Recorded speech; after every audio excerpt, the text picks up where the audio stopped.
जी sir, जी sir.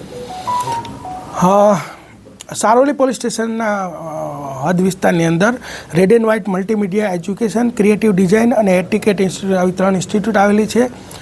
તો આ ઇન્સ્ટિટ્યૂટની અંદર જે છે એ લોકો યુનિવર્સિટી સાથે કોલેબોરેશન કરીને યુનિવર્સિટીના અંદર જે લોકોના એડમિશન હોય એને ત્યાં ભણાવવાની પ્રવૃત્તિ કરતા હતા. તો એ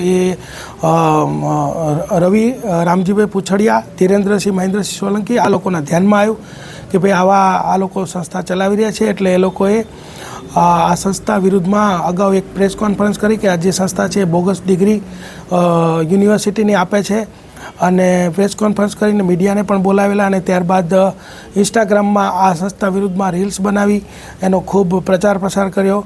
અને પછીથી એ લોકોને કીધું કે ભાઈ જો તમે અમને 1 કરોડ રૂપિયા નહીં આપો તો તમને 10 વર્ષથી વધુ સજાના ગુનામાં ફિટ કરી દઈશું, અને અમારે ખૂબ ઓળખાણ છે, અમારા વિવિધ લોકો સાથે ફોટા છે, એમ કરી અને એ લોકો પાસે 1 કરોડની ખંડણી માગી. ત્યારબાદ રકઝકને અંતે 60 લાખ રૂપિયા આપવાનું નક્કી થયું, અને 1,50,000 રૂપિયા અગાઉ એ લોકોએ બળજબરીથી કઢાવી લીધા.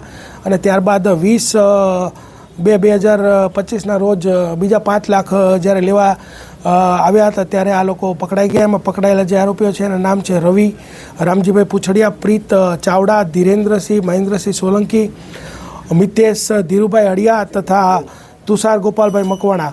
આ 5 આરોપીઓ પકડાયેલ છે. આ ઉપરાંત 2 આરોપીઓ જે છે આ ટોળકીના જે છે એ પકડવાના બાકી છે. એમનું નામ છે અભિષેક ચૌહાણ અને કિશોરસિંહ ડાભી. સર, આ કયા સંસ્થા સાથે જોડાયેલા છે? પ્રારંભિક જે અમને માહિતી મળી છે ને, જે એ લોકોએ અગાઉ પ્રેસ કોન્ફરન્સ કરી હતી ત્યારે આ લોકોએ પોતે NSUIના કાર્યકરો હોય એવું એમની ઓળખાણ આપી હતી, અને એના પ્રમુખ તરીકે ધીરેન્દ્રસિંહ મહેન્દ્રસિંહ સોલંકી પોતે છે એવું તેઓ જણાવતા હતા. સાહેબ, હિન્દીમાં આપી જ દો.